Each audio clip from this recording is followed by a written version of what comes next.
अद्वैत की हम बात सुनते हैं। एक ही है सत्य, लेकिन फिर भी अद्वैत की भी जो बात करते हैं वे भी शरीर और आत्मा को दो हिस्सों में बांटकर चलते हैं।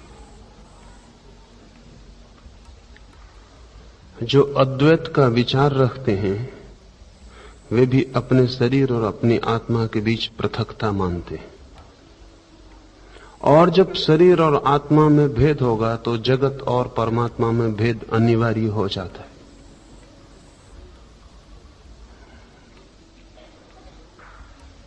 भेद की जरा सी स्वीकृति द्वैत को निर्मित कर देती है। इसलिए एक बहुत विरोधाभासी स्थिति लोगों की है। अद्वैत को मानने वाला भी अपने जीवन में द्वैत को ही मानकर चलता है। लाओस से इसमें अद्वैत की आधारशिला निर्मित कर रहा है। लाओस से कहता है कि जगत और परमात्मा एक नहीं हो सकते जब तक शरीर और आत्मा के बीच एक गहरा आलिंगन ना हो, जब तक कि शरीर और आत्मा के बीच ऐक्य का अनुभव न हो, तब तक पदार्थ और चेतना के बीच भी एकता निर्मित नहीं हो सकती।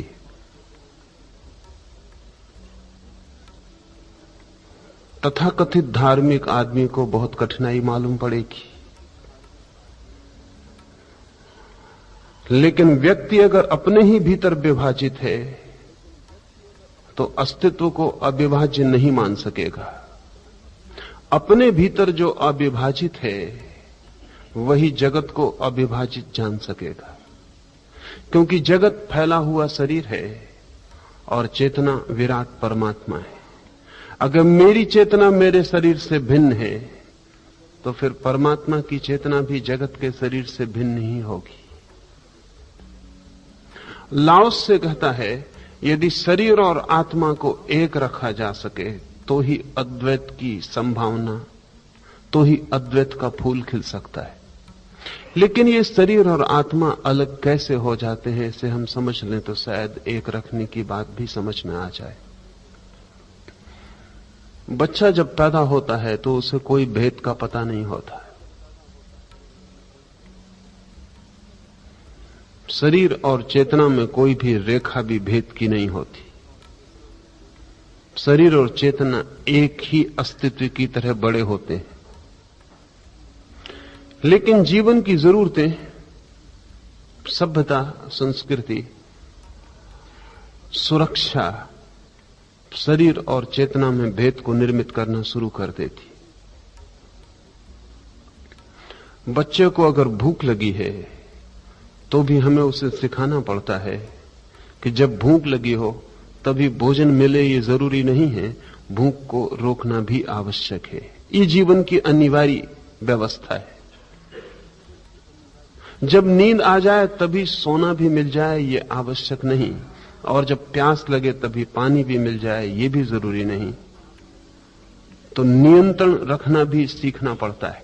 और जैसे ही बच्चे को नियंत्रण की क्षमता आती है वैसे ही उसे यह भी बोध हो जाता है कि मैं अलग हूं और शरीर अलग है, क्योंकि शरीर को भूख लगती है और मैं भूख को रोक लेता हूं।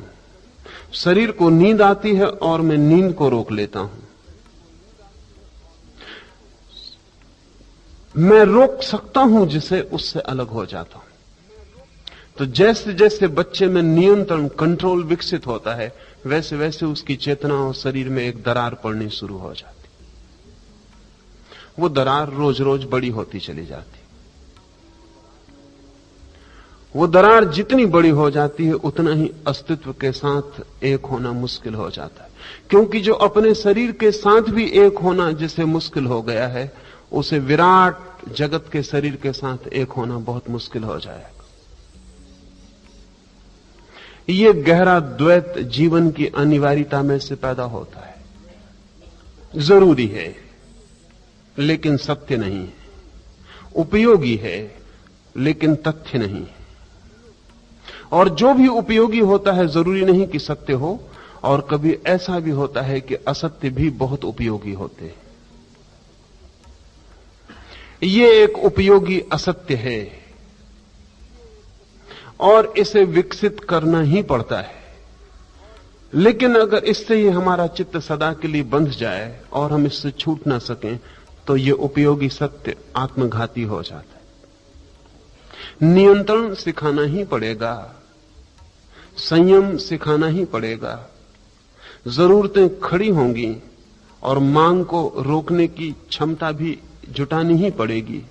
धीरे धीरे जिसमें जरूरतें पैदा होती हैं वो अलग मालूम होने लगता है और जो जरूरतों पर नियंत्रण करता है वो अलग मालूम होने लगता है। बुद्धि अलग और वासना अलग मालूम होने लगती है। बुद्धि और वासना जैसे ही अलग मालूम होने लगती हैं, हमारे भीतर ही दो हिस्से हो गए। फिर हम पूरी जिंदगी इन दो हिस्सों के संघर्ष में ही परेशान होते हैं। सारी जिंदगी एक अंतर्द्वंद बन जाती है। पूरी समय वासना अपनी मांग करती है और बुद्धि अपना नियंत्रण स्थापित करना चाहती है। धीरे धीरे हमारे भीतर सब तरफ से विभाजन हो जाता है।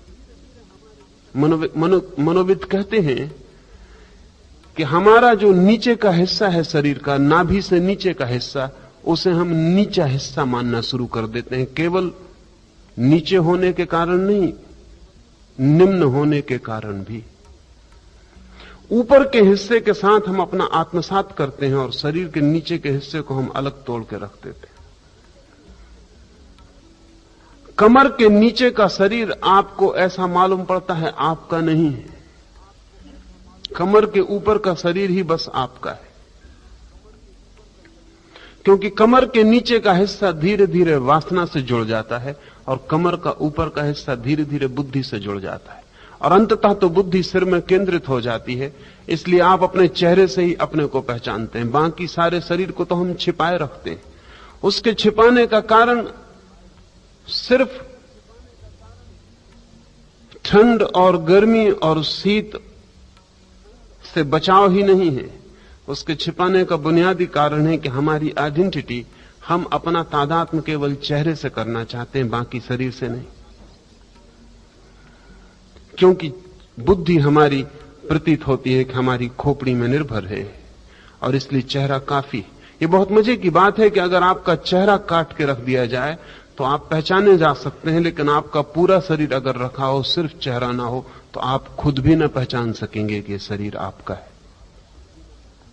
दूसरे तो पहचान ही नहीं सकेंगे, आप भी नहीं पहचान सकेंगे।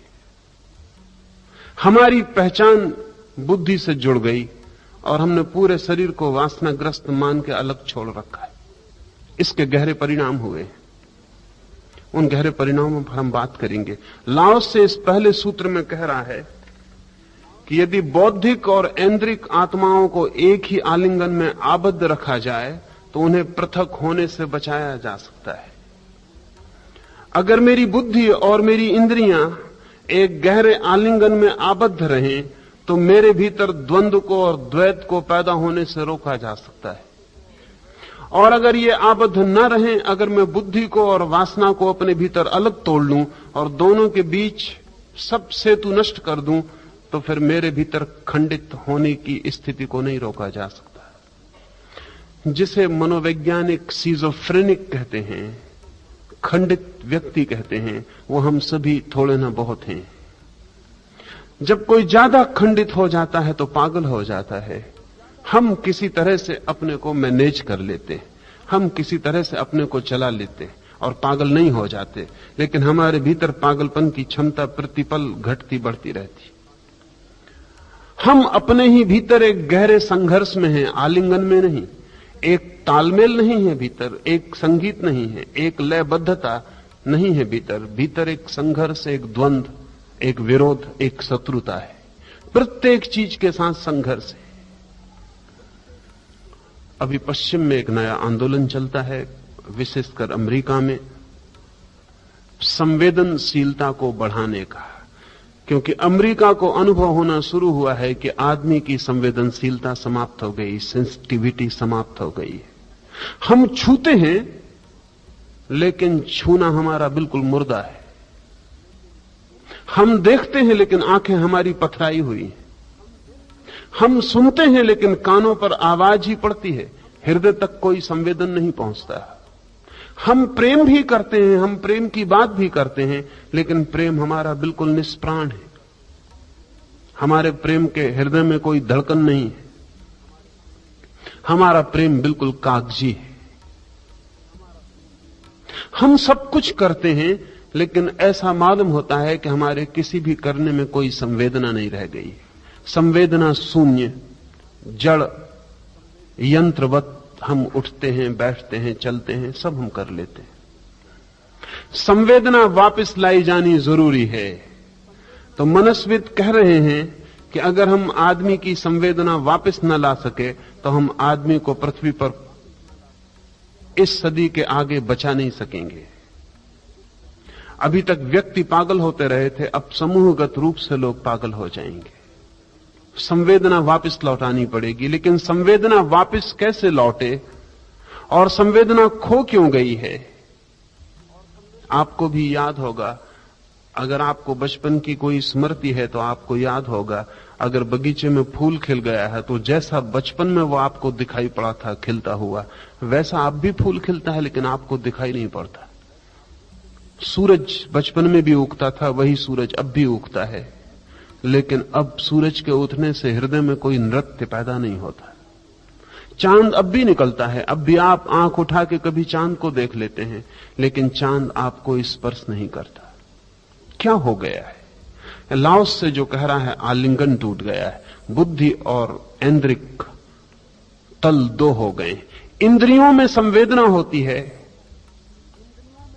बुद्धि संवेदना को अनुभव करती है। अगर दोनों टूट जाएं तो संवेदना होनी बंद हो जाती है।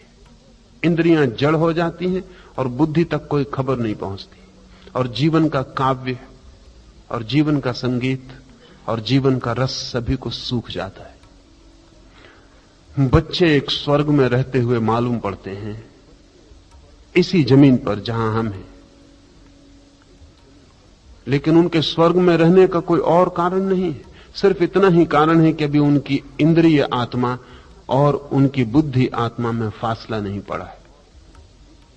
अभी जब वे भोजन करते हैं तो शरीर ही भोजन नहीं करता, उनकी पूरी आत्मा भी उस भोजन से आनंदित होती है। अभी जब वे नाचते हैं तो सिर्फ शरीर ही नहीं नाचता, उनकी आत्मा भी नाचती है। अभी जब वे दौड़ते हैं तो उनका शरीर ही नहीं दौड़ता, उनकी आत्मा भी दौड़ती है। अभी वे संयुक्त हैं, अभी उनके भीतर भेद पड़ना शुरू नहीं हुआ, अभी वे अद्वैत में हैं, अभी वे दो नहीं हुए, अभी एक है। इसलिए बच्चा जिन आनंद को अनुभव कर पाता है उनको हम अनुभव नहीं कर पाते, और बच्चा जिस प्रेम को अनुभव कर पाता है उस प्रेम को हम अनुभव नहीं कर पाते। होना तो उल्टा चाहिए कि हम ज्यादा अनुभव कर सकें, क्योंकि हमारी अनुभव की क्षमता और हमारे अनुभव का संग्रह बड़ा है, लेकिन हम अनुभव नहीं कर पाते, क्योंकि अनुभव करने की जो प्रक्रिया है वही हमारी टूट गई। संवेदना तो होती है शरीर पर। जब मैं आपके हाथ को छूता हूं तो मेरा हाथ ही आपके हाथ को छूता है। अगर मेरा हाथ ही जड़ है,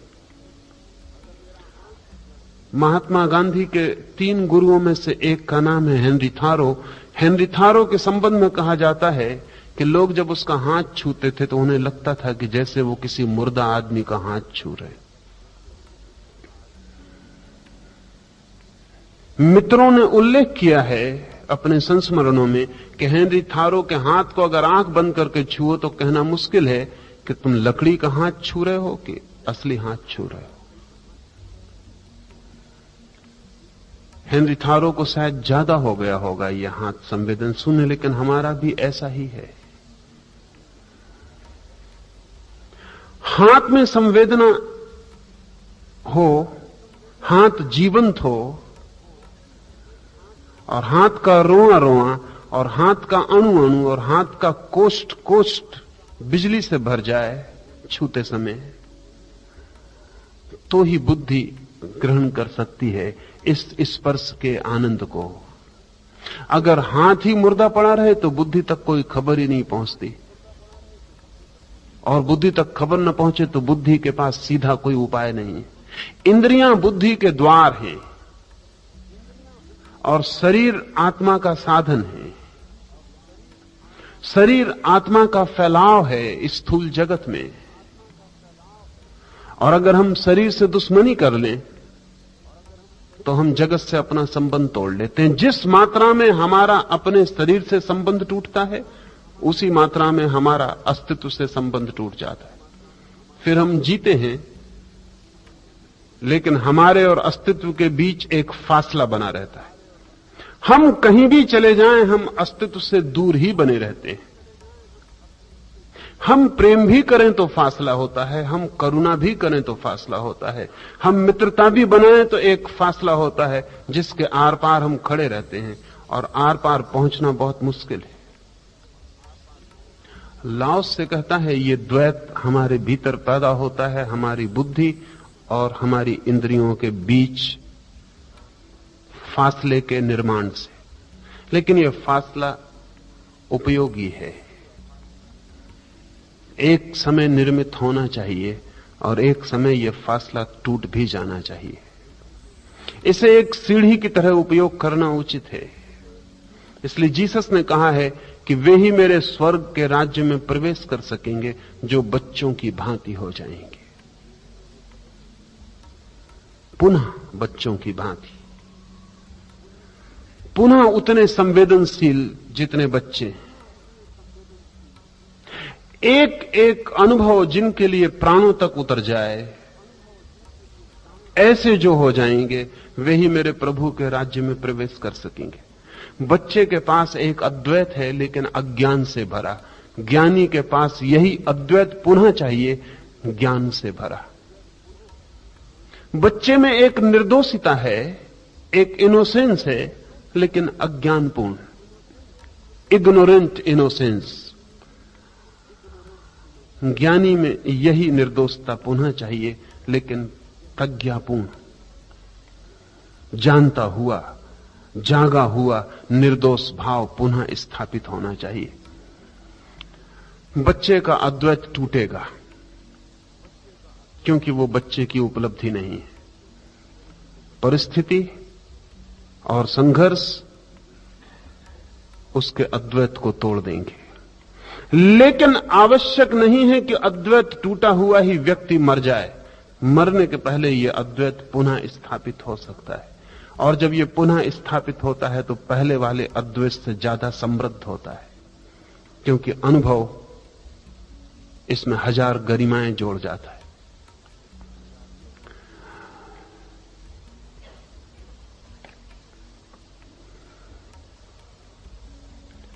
क्या किया जा सके कि हमारे भीतर एक अद्वैत आबद्ध हो जाए? हम कैसे भीतर एक हो जाएं? अल्लाह से की साधना पद्धति में भीतर होने के बड़े सुगम उपाय। एक उपाय की हम पहले बात करें, अब फिर उसकी गहरी साधना पर चर्चा। लाओस से मानता था तुम जो भी करो, उठो या बैठो, भोजन करो या सो, जो भी करो उसमें पूरे संयुक्त और एक और लीन हो जाओ। अगर रास्ते पर चल रहे हो तो चलना ही बन जाओ। इतना भी फासला मत रखो कि मैं चल रहा हूं।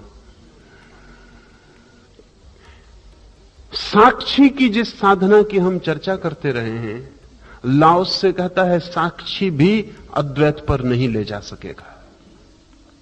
एक सीमा पर साक्षी को भी छोड़ देना जरूरी है।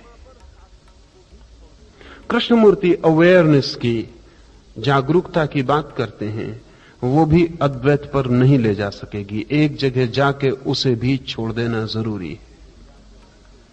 लाओस से कहता है न जागरूकता न साक्षी वरन एकता, लीनता। तुम जो कर रहे हो वही हो जाओ। चल रहे हो तो चलने की क्रिया ही हो जाओ, चलने वाला ना बचे। और भोजन कर रहे हो तो भोजन करना ही हो जाओ, भोजन करने वाला ना बचे। और अगर देख रहे हो तो आंख ही बन जाओ, देखने वाला ना बचे। और अगर सुन रहे हो तो कान ही बन जाओ। जो भी कर रहे हो उसमें इतनी समग्रता से एक हो जाओ कि भीतर कोई फासला ना रहे, भीतर कोई भी फासला ना रहे। और अगर भीतर का फासला क्रियाओं में टूटता चला जाए तो बुद्धि और वासना के बीच, इंद्रिय और विवेक के बीच, आत्मा और शरीर के बीच सेतु निर्मित हो जाता है। वे दोनों आलिंगन में आबद्ध हो जाते हैं। इस आलिंगन को ही तंत्र ने आंतरिक मैथुन कहा है। जब भीतर की चेतना भीतर की वासना से एक हो जाती है। बुद्धि कहा है तंत्र ने पुरुष को, और शरीर की प्रकृति को स्त्री कहा है। और जब भीतर की स्त्री भीतर के पुरुष से एक हो जाती, आलिंगन में बद्ध हो जाती है, तो परम समाधि फलित होती है। उसी आलिंगन की बात लाओ से कर रहा है। जो भी किया जाए उस करने में मेरे भीतर दो मौजूद ना हो।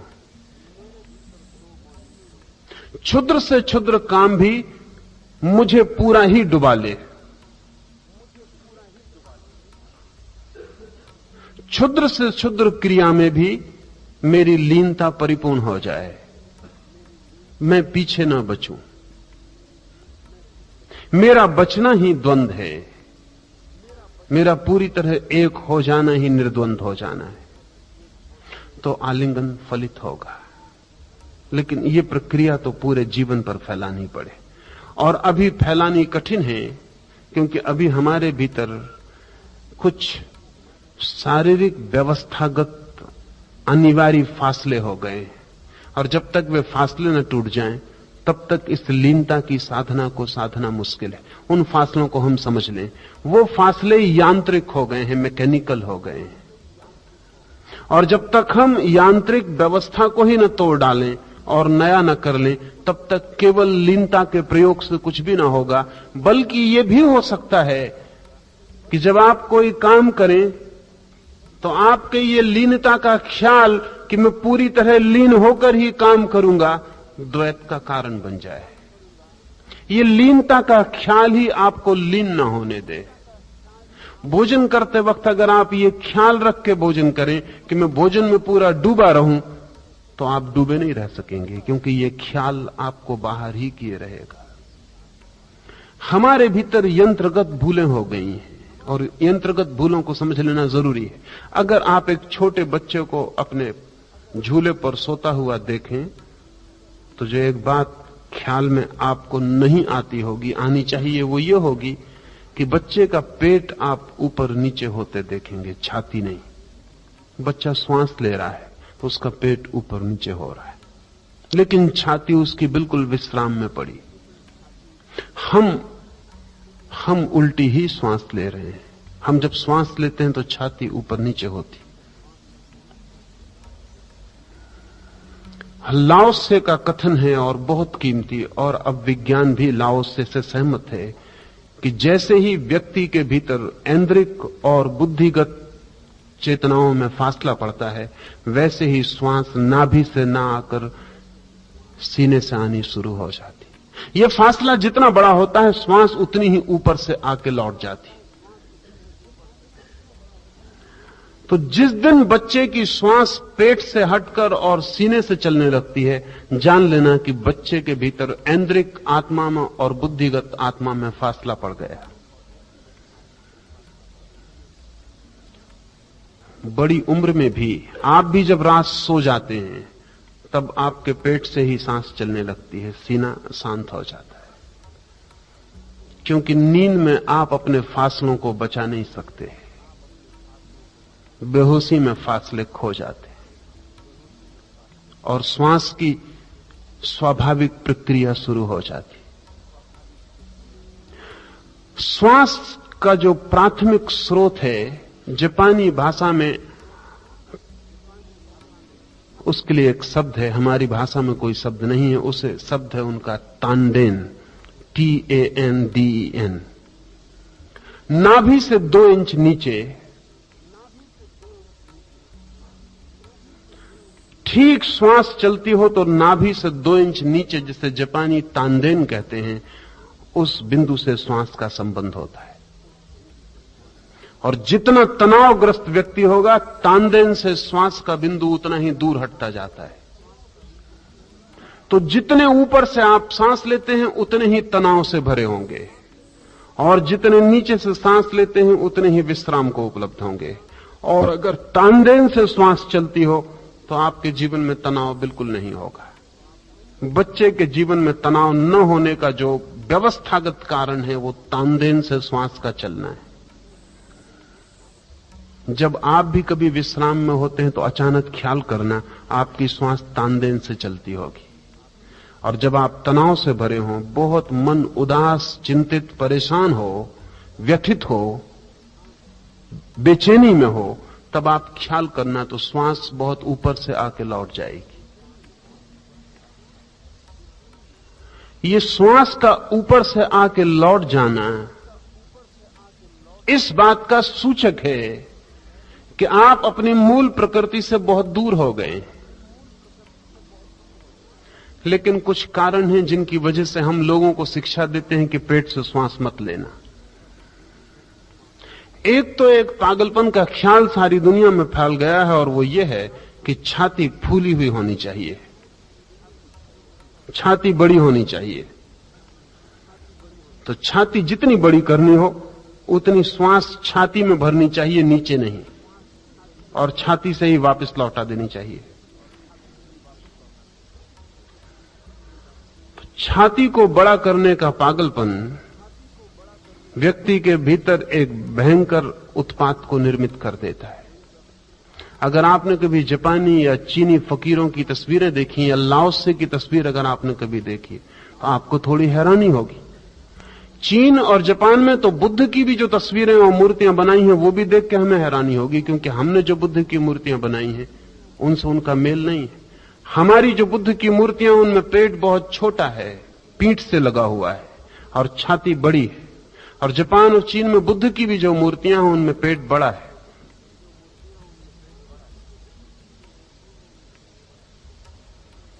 ठीक बच्चे जैसा है। बच्चे की छाती तो विश्राम में होती है, पेट थोड़ा सा बड़ा होगा क्योंकि श्वास पेट पर आएगी जाएगी।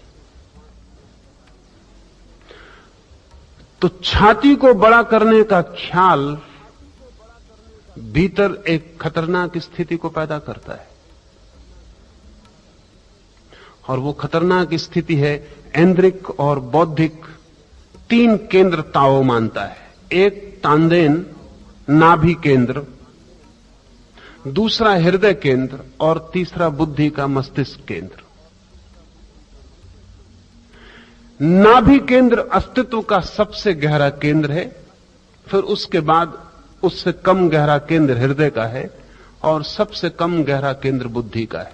इसलिए बुद्धिवादी अस्तित्व से सबसे ज्यादा दूर होता है। उससे तो निकट वे लोग भी होते हैं जो हृदयवादी हैं।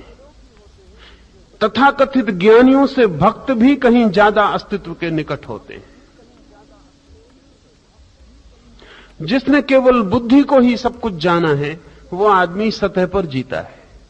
हिसाब उसका पूरा होता है, गणित उसका साफ होता है, तर्क उसके स्पष्ट होते हैं, लेकिन कभी भी गहराई में वो नहीं उतरता, क्योंकि गहराई में सदा खतरा है, क्योंकि तर्क भी खो जाते हैं, हिसाब भी खो जाता है। वो सतह पर जीता है जहां सब साफ सुथरा है। हृदय में उतरे कि तर्क और गणित और सब साफ सुथरी दुनिया खो जाती है। इसलिए बुद्धिवादी हृदय की बात से भयभीत होता है, क्योंकि हृदय के साथ ही अराजकता, अतर्क, राग का जन्म हो सकता है, प्रेम पैदा हो सकता है, भक्ति आ सकती है, कुछ हो सकता है जिसके लिए तर्क देना मुश्किल पड़े। इसलिए बुद्धिवादी बुद्धि से जीता है और बुद्धि से नीचे प्रवेश नहीं करता। जितना बुद्धिवादी आदमी होगा, श्वास उतनी ऊपर से चलेगी।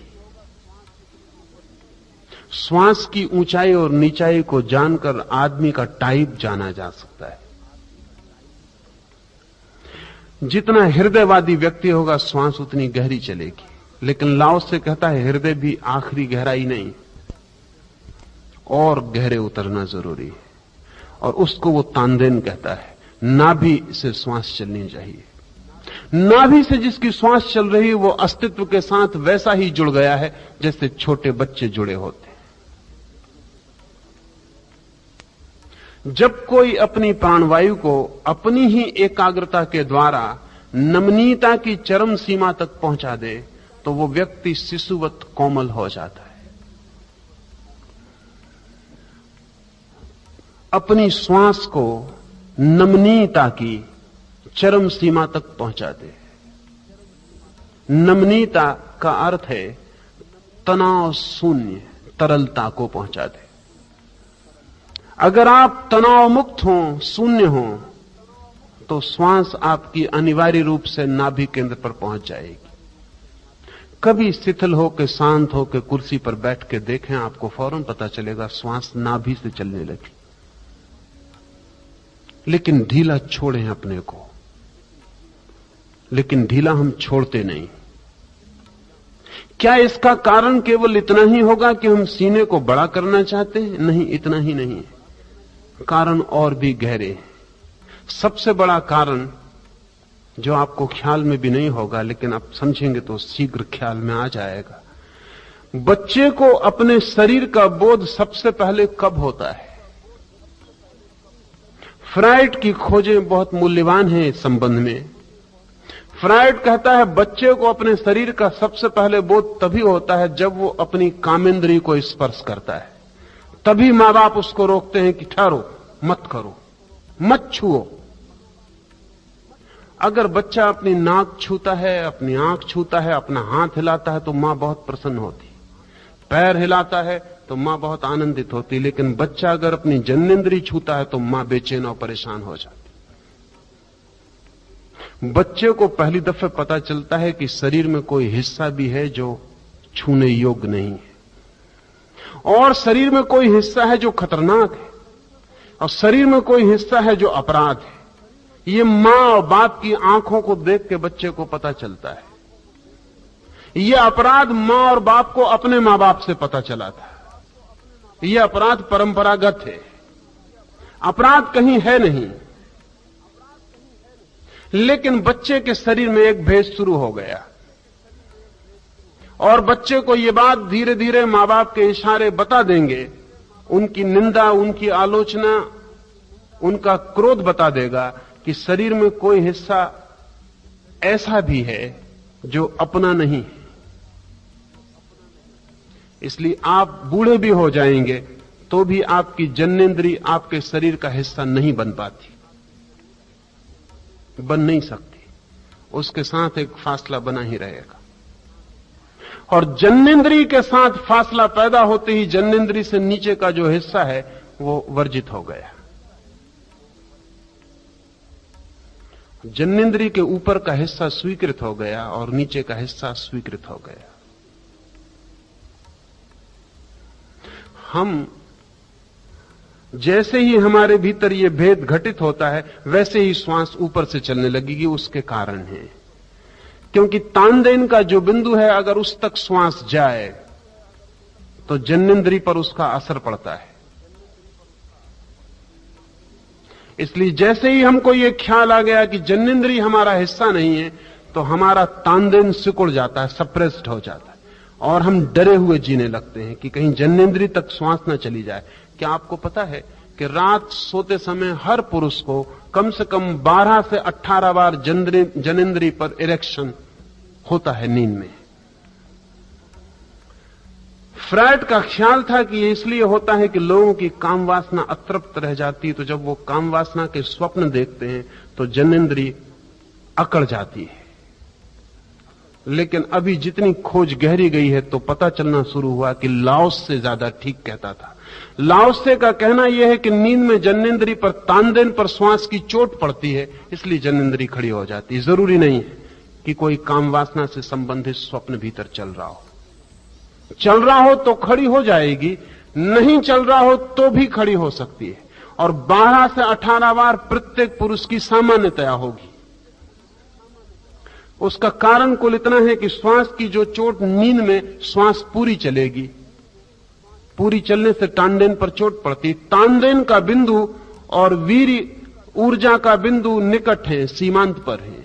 श्वास की चोट ही वीर्य को सक्रिय करती है। इसलिए संभोग के समय में आप छाती से श्वास नहीं ले सकते। संभोग के क्षण में आपको पेट से ही श्वास लेनी पड़ती है। इसलिए श्वास तेजी से चलने लगती है और श्वास जोर से भीतर धक्के मारने लगती है।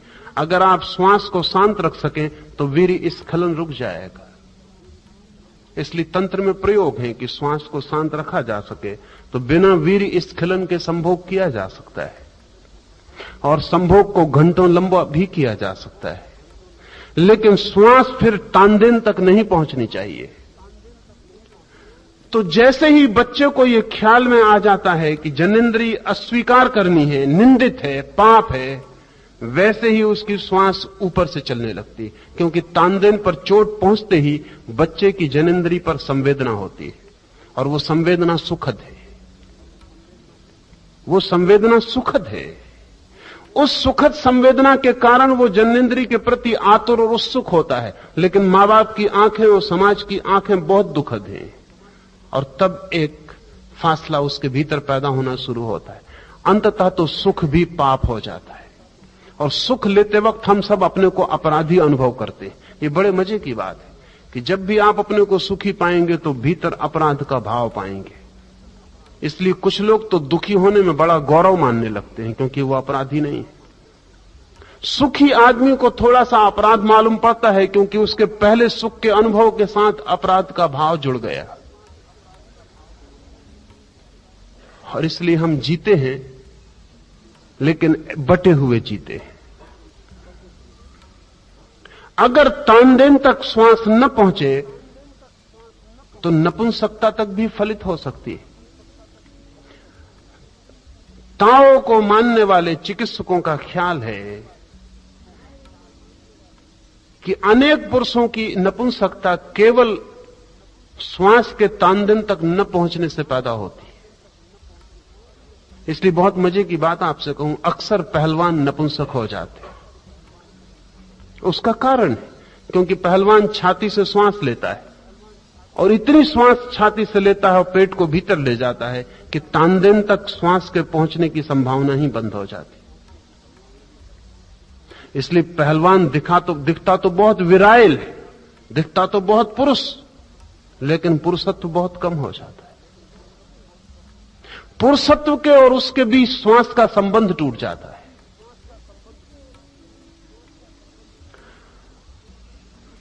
श्वास अगर तानदेन से चले तो वो तभी चल सकती है जब आपने अपनी काम वासना को भी स्वीकार किया हो।